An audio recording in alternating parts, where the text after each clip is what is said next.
Je m'appelle André Lucie. J'ai une ferme à Saint-Hyacinthe, en Montérégie-Est, tout près d'ici. Je suis en grande culture conventionnelle, pas bio, mais semi-direct. Oui, enfin, voilà, c'est ça. J'ai vraiment une spécialité, moi, au niveau de la production de semences. Je suis un producteur de semences blé, j'ai du seigle hybride, on a parlé un peu du seigle hybride aujourd'hui. Je fais de la semence de seigle hybride, on a un 50 acres dans le champ. Cette année, qu'on se croise les doigts que ça va pouvoir passer. Sinon, on va faire du soya aussi. J'ai aussi une production porcine avec une pouponnière avec F. Ménard qui amène des lisiers. Mes sols, c'est des lots argileux. J'ai 213 hectares. Je suis en semi-direct depuis une douzaine d'années. Ma rotation, c'est maïs, soya, céréales, de façon générale. Puis là, ce que je vais vous parler aussi va être inclus dans cette rotation-là. Puis je fais des cultures de couverture depuis à peu près 25 ans. C'est pas quelque chose de nouveau. Moi, ce que j'ai voulu faire à un moment donné, c'est de la semence de culture de couverture. Parce que tout ce qu'on recevait ici, mettons pour les affaires un peu plus spéciales, c'est sûr que l'avoine ou ça, c'était du standard qu'on pouvait produire ici.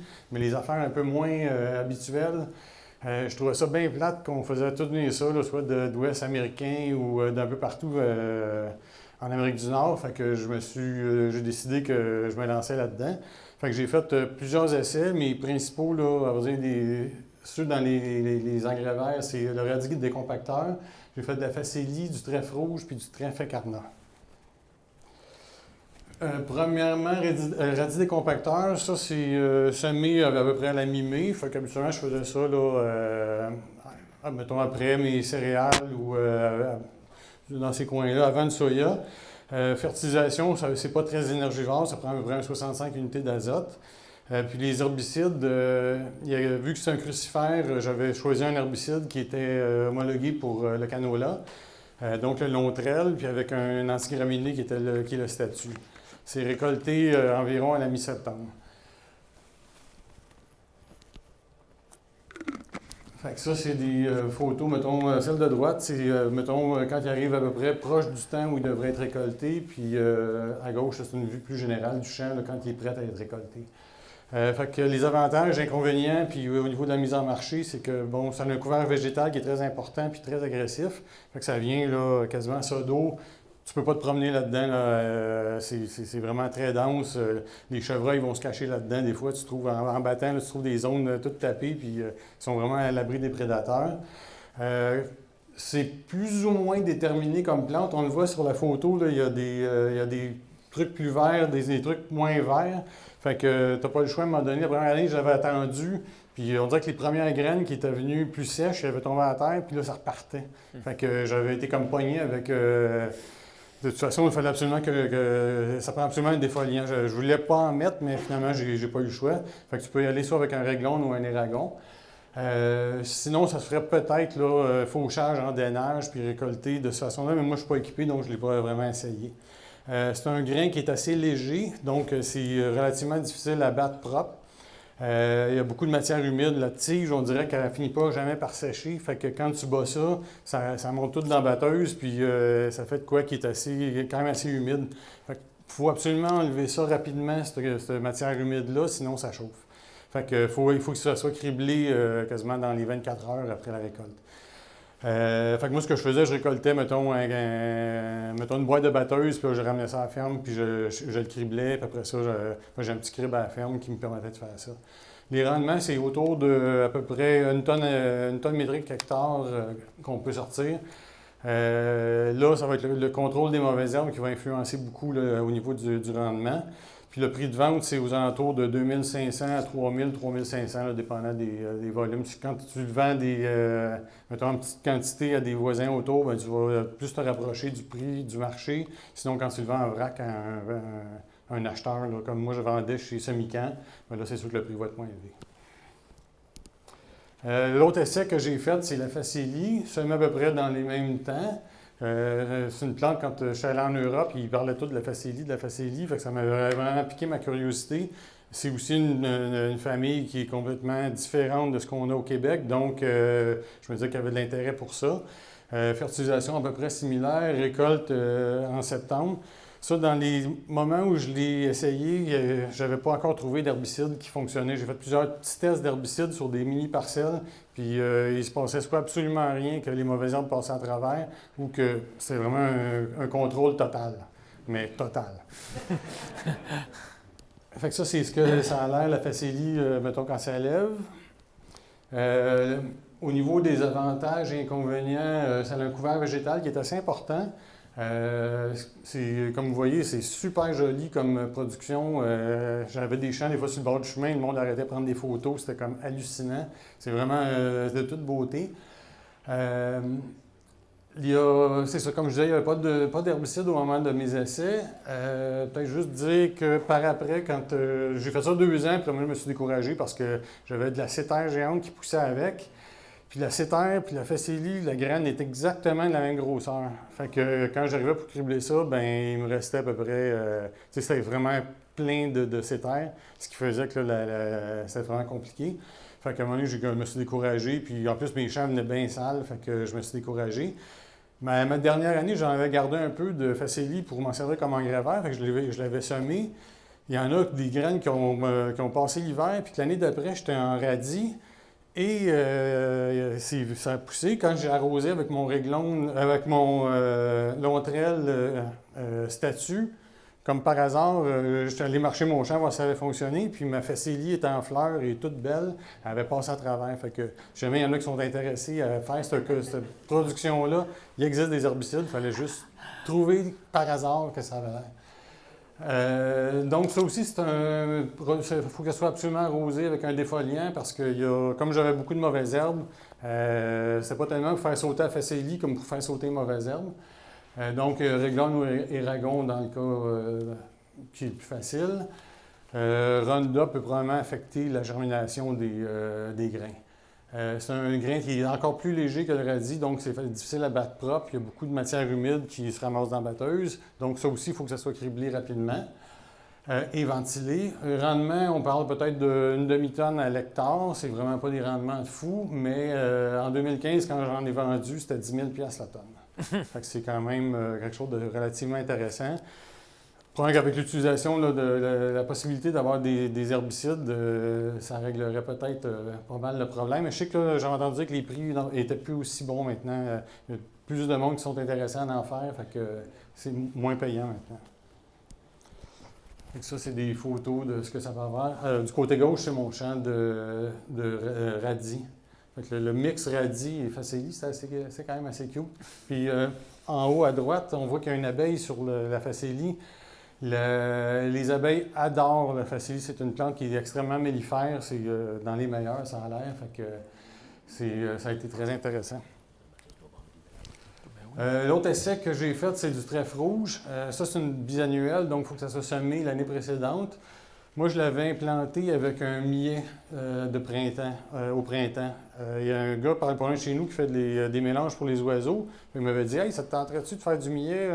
Je connais ça de l'Ouest. » Puis OK, on va y aller.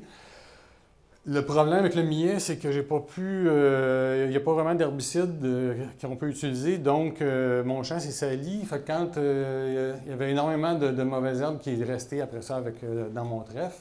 Fait que je l'avais récolté l'année suivante, au mois de septembre.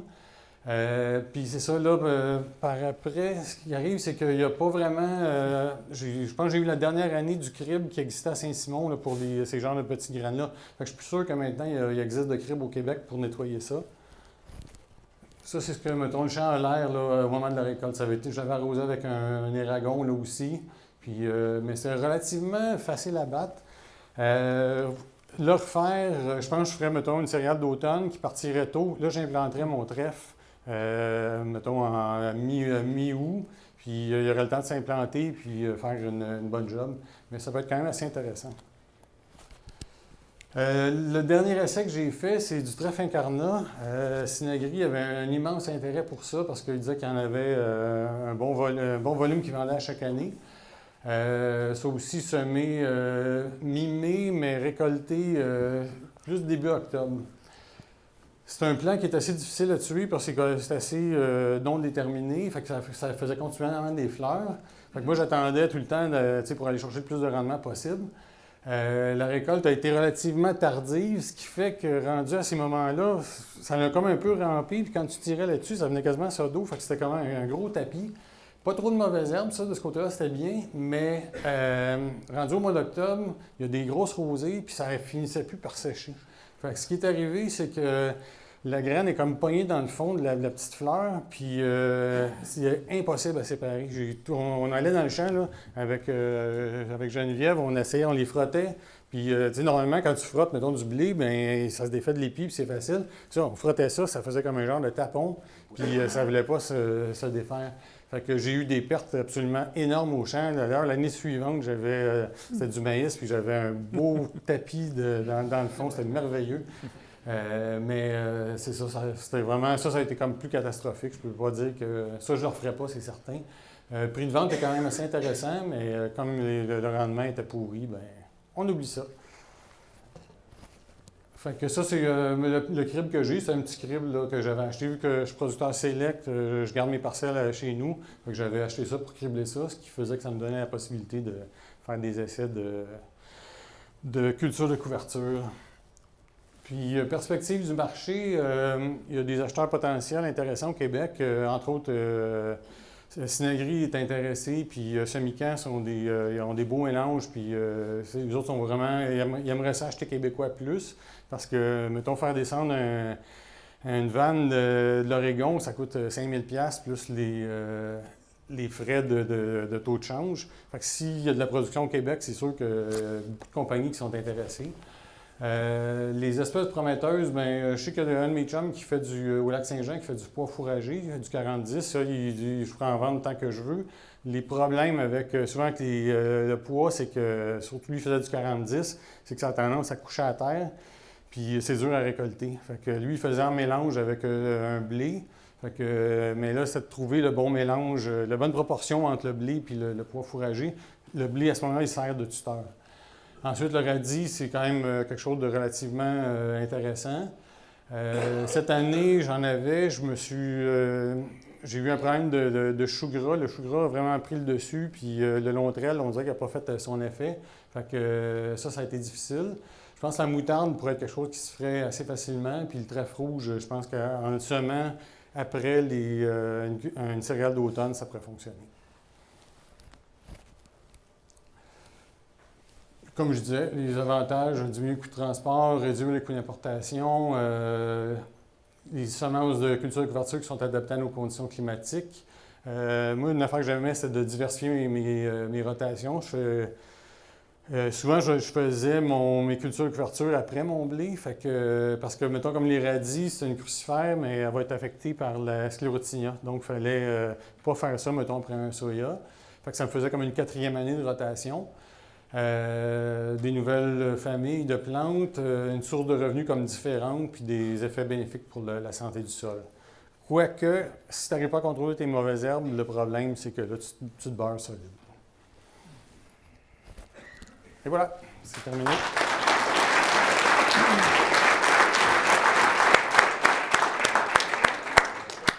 On a le temps pour des questions pour M. Lucier. Oui. Quel genre de rendement vous obtenez dans votre trèfle rouge? Dans mon trèfle rouge? Oh, par cœur. Bien, vu que j'avais quand même pas mal de mauvaises herbes, ça n'a pas été aussi bon que j'aurais pu. J'avais jardin en Ontario, ça en fait quand même passablement. Puis j'avais jardin avec un gars à un moment donné qui me disait qu'il y avait moyen d'avoir des rendements intéressants, autour d'une tonne hectare peut-être, là, dans ces coins-là. Mais il faudrait que je vérifie parce que là, je vais de mémoire. Là. Oui? Faciliter ton processus de récolte, est-ce que tu crois que l'emballage aurait amélioré comme le radis la maturité ou même la facilité? Oui, effectivement, c'est une affaire que j'ai songé. Là, même mon vendeur de machinerie m'est encore revenu. J'avais parlé peut-être d'un pick-up là, que tu mets sur la batteuse là, pour ramasser des andins. Ça serait effectivement une façon de faire ça peut-être plus facilement, ouais. Mais encore là, si tu fauches et qu'il vient 2 semaines de pluie, est-ce que là, tes graines sont à terre, est-ce qu'ils peuvent germer? C'est un autre problème, effectivement. Fait que, pas de solution miracle en agriculture. Les prix qui ont été Ça, c'est, mettons, le prix que je recevais, moi. Parce qu'au détail, je pense que quand j'avais acheté à Facilia, la prochaine fois que j'avais commencé à faire le calcul, je pense que ça revenait à 30 000 la tonne. Fait que c'est pour ça que j'avais fait comme « Ah, ça me tente! » Faire du stock à 30 000 la tonne. Oui, mais il y a de l'intérêt dans ce temps-là. Hein?